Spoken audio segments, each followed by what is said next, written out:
Bonjour à tous, bienvenue dans cette toute nouvelle vidéo. Aujourd'hui, je vais vous parler de Skemmelet, une espèce de lionne qui a fait son apparition, enfin pas vraiment officiellement, mais a fait une petite brièvement apparition, enfin son nom, dans Godzilla 2 King Monster.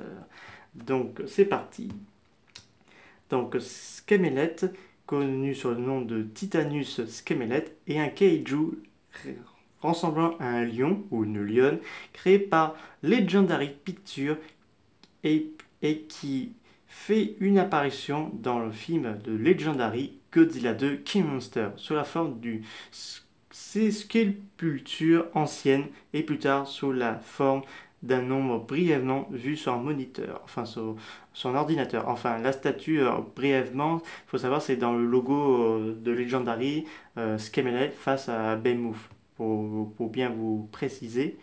Donc, Skemmelet était une déesse guerrière et guérisseuse dans la mythologie égyptienne antique, une divinité solaire et guerrière, souvent une forme de la déesse de l'amour, Hathor, ou de la déesse Shah, Bats, représentée comme une lionne dont on disait que le souffle formait des déserts. Est-ce que ce souffle, ce serait pas un peu un rayon atomique? Alors là, je me pose un petit peu la question. Donc, pour l'instant, pas vraiment d'informations assez officielles parce qu'on ne sait pas si elle va faire une apparition dans le cinquième film du Monsterverse. Donc, toujours pas d'infos là-dessus. Bien qu'il ne soit pas vu physiquement dans le film, Skemmelet peut être considéré comme une ancienne sculpture dans la séquence d'ouverture de Godzilla 2 King Monster. Dans le sépulture, parce qu'il faut savoir qu'elle dormait dans la statue du Sphinx. Skemmelet ressemblait beaucoup à une lionne, excusez-moi, avec une fine crinière de forêt qui pousse dans sa tête et surtout la longueur de son dos. Alors, il faut savoir que ses poils, c'était la longueur de son dos. Ses différences les plus notables semblent être une paire de membres postérieurs ressemblant à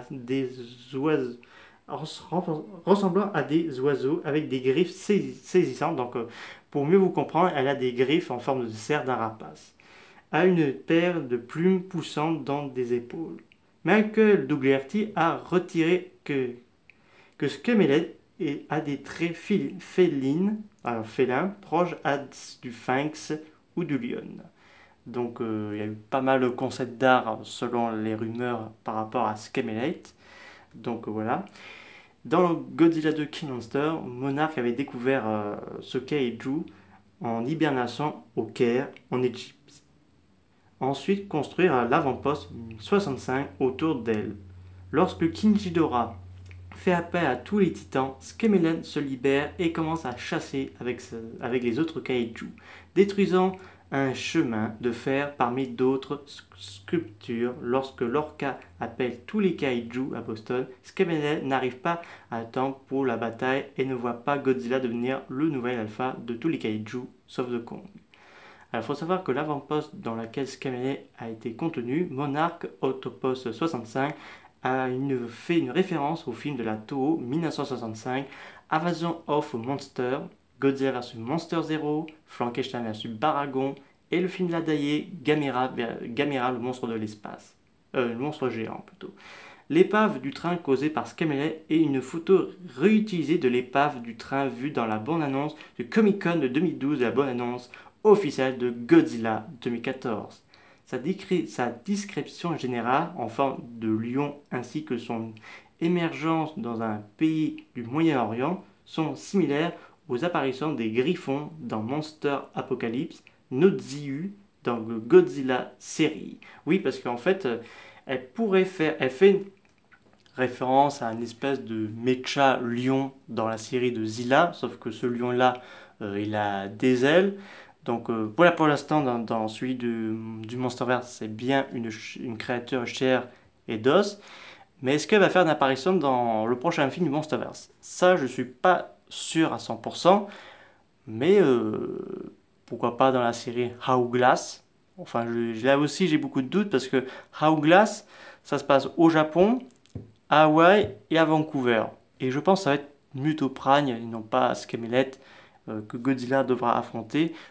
Peut-être Skemelet pourrait apparaître plus tard dans un prochain film, plutôt dans le sixième ou le septième, mais ou pourquoi pas faire un spin-off. Je voudrais avoir un spin-off de chaque titan du Monsterverse, comme ça pour nous raconter plus tard lequel était le héros, lequel était le méchant, pourquoi celui-ci n'a pas défendu l'humanité, la nature, ça pourrait être intéressant. Et voir Skemelet, ça pourrait être une genre de cousine à King Caesar, parce que on nous a teasé que peut-être King Caesar serait présent dans le Monsterverse. Voir relation symbiotique, non, excusez-moi pour le terme de ce mot, j'arrive même pas bien à le dire, une relation amicale entre King Caesar et Skemelet, ça pourrait être très intéressant. Bah voilà, c'est la fin de cette vidéo. J'espère qu'elle vous a beaucoup plu. N'hésitez pas à me dire ça dans les commentaires. Et je vous dis à très bientôt pour des nouvelles vidéos. Au revoir.